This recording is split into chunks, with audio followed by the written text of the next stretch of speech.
Hello students, welcome back to your own learning platform Vedika Commerce classes. Today we are going to solve the conversion method of single entry system.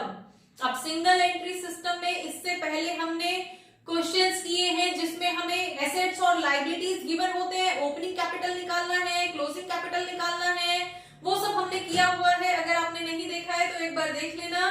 Now conversion method, और जहां पे हमारे पास किसी एक item की value missing होती है वो हमें यहाँ पे कैलकुलेट करनी है। That is also called calculation of missing value. हम यहाँ पे जो क्वेश्चन करने जा रहे हैं दैट इज क्वेश्चन नंबर 21, आपकी बुक के अंदर होगा। अदरवाइज क्वेश्चन आपकी स्क्रीन पे फ्लैश हो रहा है, आप वहां से कर सकते हैं। Now the question is firm sells its product at cost plus 25%।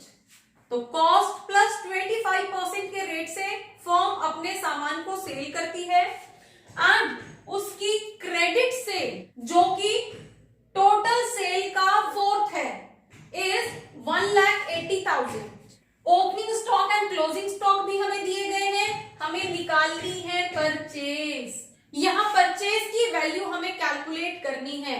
तो हमारे पास ये आइटम किस अकाउंट के हैं? ट्रेडिंग अकाउंट के हैं ना। ट्रेडिंग अकाउंट के अंदर ही तो हम ये ट्रीट करते हैं, opening stock, closing stock, sales, purchase, gross profit, वो सब कुछ तो हमारे ट्रेडिंग अकाउंट का है ना। तो उसके लिए हमें सबसे पहले क्या चाहिए? हमें किसकी हिंट गिवन है? सेल ना, क्रेडिट सेल गिवन है, और ये भी दिया गया है कि ये टोटल सेल का 3/4 है। तो हम पहले सेल्स की वैल्यू निकाल लेते हैं। तो टोटल सेल्स हमारे पास क्या रहेगी? Total sales equals to credit sale plus cash sale. Done. आपको क्रेडिट सेल गिवन है 1,80,000 एंड दैट इज 3/4। तो टोटल सेल हमारे पास क्या रहेगी?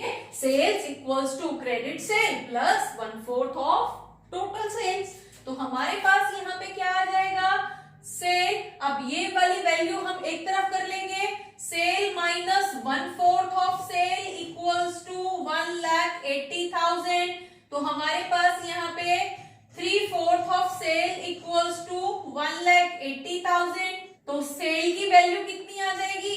तो सेल इक्वल्स टू 1,80,000 इनटू, अब ये 4 जो है ऊपर चला जाएगा इक्वल्स टू में, एंड 3 इक्वल्स टू के बाद नीचे आ जाएगा।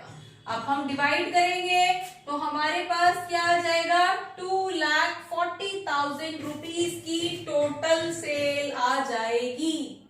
ठीक है, अब टोटल सेल हमारे पास आ चुकी है, तो हम ग्रॉस प्रॉफिट की वैल्यू निकाल लेते हैं। और ग्रॉस प्रॉफिट होता क्या है?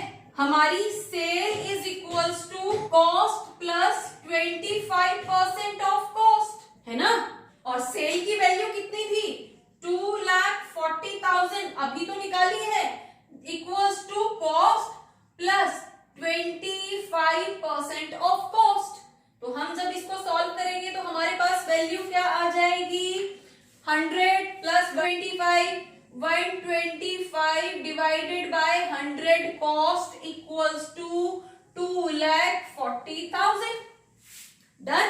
तो यहां से हमारे पास कॉस्ट की वैल्यू आ जाएगी, 100 ऊपर मल्टीप्लाई में चला जाएगा, 125 नीचे डिनोमिनेटर में डिवाइड कर देंगे, तो कॉस्ट की वैल्यू हमारे पास क्या आएगी?